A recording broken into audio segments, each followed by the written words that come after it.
మీ వ్యాపార ప్రకటనల కోసం ఈ నంబర్ను సంప్రదించండి. Hi viewers, welcome to our channel. ప్రస్తుతం మనతో పాటు సీనియర్ జర్నలిస్ట్ దాము బాలు సన్నవాడితో మాట్లాడారు.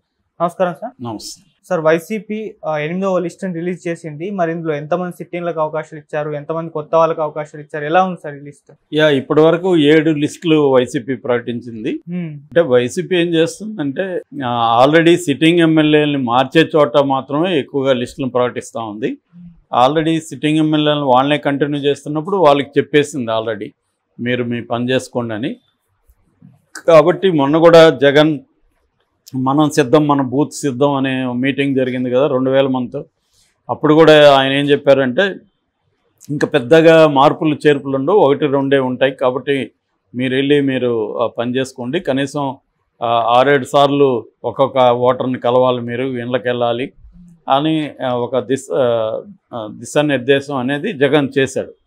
అయితే చెప్పిన 4 రోజులకే ఆయన ఇప్పుడు మళ్ళీ ఒక లిస్టు ప్రకటించాడు.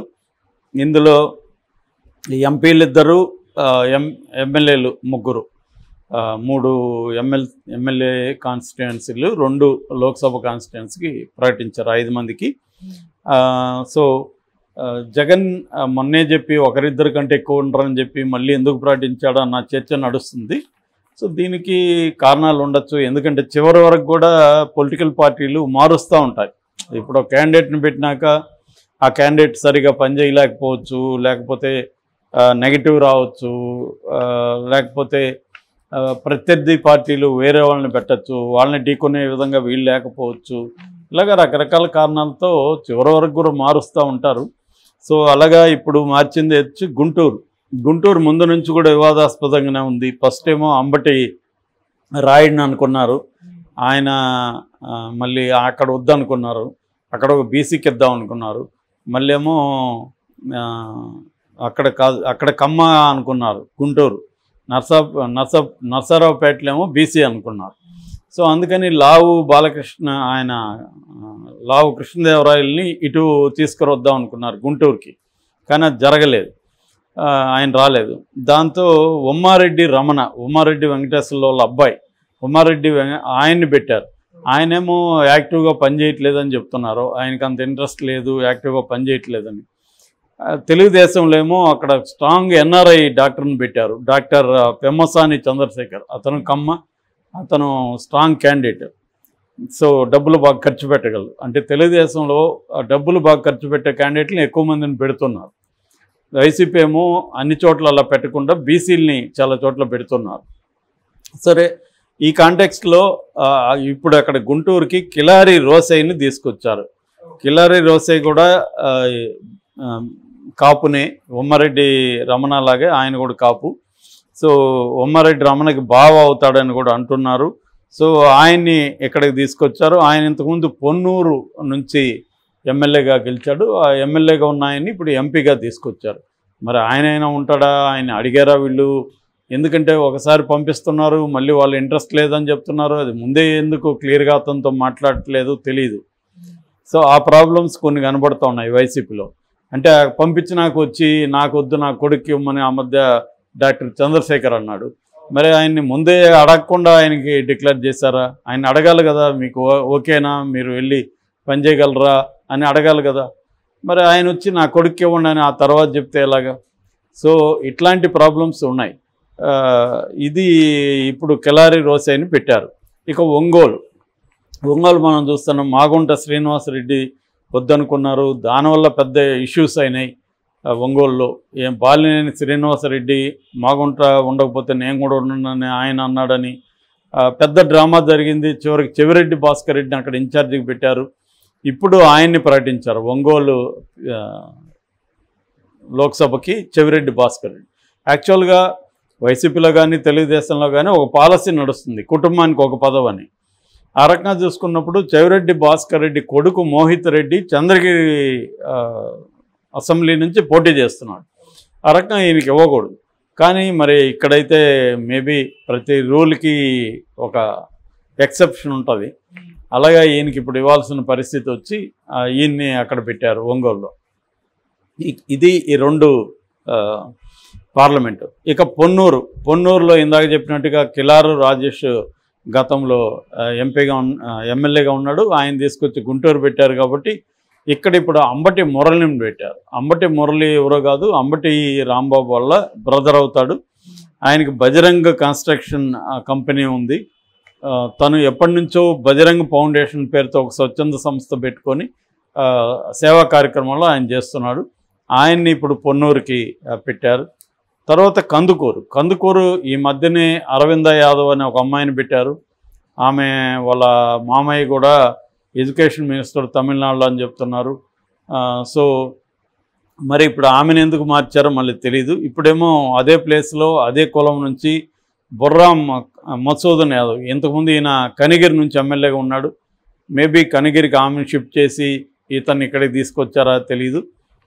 ఇతనైతే ఇక్కడ కందుకూరికి ఇన్ఛార్జిగా బుర్రా మధుసూదన్ అని పెట్టారు. కనిగిరి నుంచి ఈయన ఇట్లా షిఫ్ట్ చేశారు. ఇక జీడి నెల్లూరు, చిత్తూరు జిల్లాలో గంగాధర్ నెల్లూరు, ఇంతకుముందు మన ఉప ముఖ్యమంత్రి నారాయణ స్వామి అక్కడ నుంచి ఉన్నాడు. ఇప్పుడు నారాయణ స్వామి బదులుగా ఆయన కూతురు ఆమె కృపాలక్ష్మి, ఆమెను పెట్టారు అక్కడ. కల్కి కృపాలక్ష్మి ఆమె పేరు. సో వాళ్ళ అమ్మాయి మేబీ వారసుల్ని తీసుకొస్తున్నారు కదా చాలామంది రాజకీయ నాయకులు. అలాగా నారాయణ స్వామి కూతుర్ని అక్కడ ఎస్సీ నియోజకవర్గం జీడి నెల్లూరు అక్కడ పెట్టారు. సో ఇది 8వ లిస్టు. ఇదేంటంటే ఎన్ని లిస్టులు ఇలా వస్తుంటాయి అనేది ఇంకా క్లారిటీ లేదు. ఇంకా పెద్దగా రావు, అంటూ మార్పులే ఉంటాయి, మీరు వెళ్ళి పని చేసుకోండి అన్నాడు. అని 2 రోజులు అయింది. ఈ లోపల మళ్ళీ ఒక లిస్టు పెట్టాడు. అంటే వైసీపీలో కూడా కొంత గందరగోళం ఉన్న మాట వాస్తవం. అదేంటంటే క్లియర్గా ఒక క్యాండిడేట్ని ఒక దగ్గర పెట్టినాక మళ్ళీ రీషఫుల్ చేసుకుంటూ వెళ్తే ప్రజల్లో గందరగోళం ఉండే అవకాశం ఉంది. వాళ్ళకు కూడా క్యాండిడేట్లకి మనం ఇక్కడ ఉంటామా, మళ్ళీ నన్ను ఏమైనా మారుస్తాడా అనే ఒక అభద్రత ఉన్నప్పుడు వాళ్ళు ధైర్యంగా వెళ్ళి జనంలో పనిచేయరు. ఎందుకంటే ఇప్పుడు నిరంతరం పనిచేయాల్సి ఉంటుంది, ఫోకస్ చేయాల్సి ఉంటుంది, వాళ్ళ ఫండ్స్ ఆర్గనైజ్ చేసుకోవాల్సి ఉంటుంది, చాలా పనులు ఉంటాయి కదా ఒక ఎమ్మెల్యే అంటే. అవన్నీ చేసుకోవాలంటే వాళ్ళకి ఖచ్చితంగా మనం ఇక్కడ ఉంటామంటే చేసుకుంటారు. కానీ సడన్గా వాళ్ళని మార్చేస్తూ ఉంటే ఖచ్చితంగా ప్రాబ్లమ్స్ ఉంటాయి. ఇది అన్ని వైపులు లేకపోవచ్చు. ఎందుకంటే జగన్కి ఇంకొక తలనొప్పి కూడా ఏంటంటే 150 సీట్లు రావడం వల్ల అందరూ సిట్టింగ్లు మళ్ళీ కావాలని కోరుకుంటారు. కానీ వాళ్ళందరికీ ఇచ్చే పరిస్థితి ఇప్పుడు ఉండదు. అట్లాగే కొన్ని సోషల్ ఇంజనీరింగ్ అనే పేరుతో కులాల సమీకరణలు మార్చదలుచుకున్నాడు జగన్. సో బలమైన సామాజిక వర్గాలు కమ్మ, కాపు, లేకపోతే రెడ్డి, రాజు, క్షత్రియ ఇలాంటి వాళ్ళు ఉన్న చోట బీసీలని తీసుకురావడం అనేది జగన్ ఈసారి చేస్తున్న ఒక సోషల్ ఇంజనీరింగ్. అంటే కాపు కమ్మ కాంబినేషన్ తెలుగుదేశం జనసేనలో ఉంది కాబట్టి ఈ స్ట్రాంగ్ కాంబినేషన్ ఎదుర్కోవాలంటే మనం బీసీలని తీసుకురావడం ద్వారా రాష్ట్ర వ్యాప్తంగా బీసీలకు జగన్ పెద్దపీట వేస్తున్నాడు అన్న ఒక ఇమేజ్ని తీసుకెళ్తే బీసీల పాపులేషన్ ఎక్కువ ఉంటుంది కాబట్టి సో మనకి బీసీలకి ఇవ్వని చోట కూడా బీసీలకి మన వైపు కొంత సాఫ్ట్ కార్నర్ ఉంటుంది అన్న ఒక స్ట్రాటజీని జగన్ ప్లే చేస్తున్నాడు. అది ఎంతవరకు వర్కౌట్ అవుతుంది అనేది మనం ఎన్నికల తర్వాత కానీ తెలియదు. కానీ అటువంటి స్ట్రాటజీ జగన్ దీంట్లో కనబడుతుంది. ఆ కాంటెక్స్లో అవి దృష్టిలో పెట్టుకొని ఒక్కొక్కసారి వేసినా కూడా మళ్ళీ రీషఫలింగ్ అనేది చేయాల్సిన పరిస్థితి కనబడుతుంది. దానివల్ల ఖచ్చితంగా కొన్ని చోట్ల జగన్కి ఇబ్బందులు ఎదురయ్యే పరిస్థితి. కాకపోతే ఇప్పుడు అతని ప్లేస్లో మనం ఉండి ఆలోచిస్తే ఆ క్యాండిడేట్ని అక్కడ ఉంచడం ఎక్కువ ఇబ్బందా, తీసేయడం ఎక్కువ ఇబ్బంది అనేది బేరీ చేసుకున్నప్పుడు తీసేయడమే మంచిది, ఉంచితేనే ఎక్కువ ఇబ్బంది అనుకున్నప్పుడు తీసేయచ్చు. దానివల్ల ఏ రకమైన విమర్శలు వచ్చినప్పటికీ ఇవన్నీ ఆలోచించి ఫ్యాక్టర్స్ ఆలోచించే జగన్ నిర్ణయాలు తీసుకోవచ్చు. లేదా ఒక్కోసారి టు ఎర్రేజ్ హ్యూమన్ అంటారు కదా, తప్పు చేయడం మానవ సహజం. అలాగా ఒక ప్రెజర్ సిచ్యువేషన్ ఉన్నప్పుడు జగన్ చేసే అవకాశాలు ఉంది. ఎందుకంటే అతనికి విపరీతంగా ప్రెజర్ ఉండే అవకాశం ఉంది. డబ్బులు ఆర్గనైజ్ చేసుకోవాలి, ఇటు తెలుగుదేశం జనసేనతో పోరాడాలి, అటు బీజేపీని సాటిస్ఫై చేయాలి, ఇటు అనేక వర్గాలు వ్యతిరేకంగా ఉన్నాయి వాళ్ళకి ఇప్పుడేమైనా సాటిస్ఫై చేయాలి, ఇంకా కొన్ని కొత్త వరాలు ఇవ్వాలి, దానికి సంబంధించిన ఫండ్స్ ఎలా ఉంటుంది ఏందనేది వర్కౌట్ చేయాలి. ఇలాగ ఇవి కాకుండా 175 నియోజకవర్గాల్లో క్యాండిడేట్ని ఎవరైనా పెడితే ఏంటి, ఆ సర్వే రిపోర్ట్లు ఏమున్నాయి, ఇవన్నీ పెద్ద హెరిక్యులియన్ టాస్క్. సో ఈ చంద్రబాబు కంటే కనీసం లోకేష్ ఉన్నాడు, భువనేశ్వర్ హెల్ప్ చేస్తుంది, ఇటు పవన్ కళ్యాణ్ ఉన్నాడు, ఆయన కనీసం నెట్వర్క్ ఉంది. జగన్కి అది లేదు. జగన్ అంతా మామూలుగా ముందు నుంచి కూడా వేరే వాళ్ళ మీద డిపెండ్ అవ్వడం తక్కువ, వేరే వాళ్ళ సలహాలు తీసుకోవడం తక్కువ. ఆ రకంగా అతనే ఎక్కువ నిర్ణయాలు తీసుకోవాల్సి ఉంటుంది.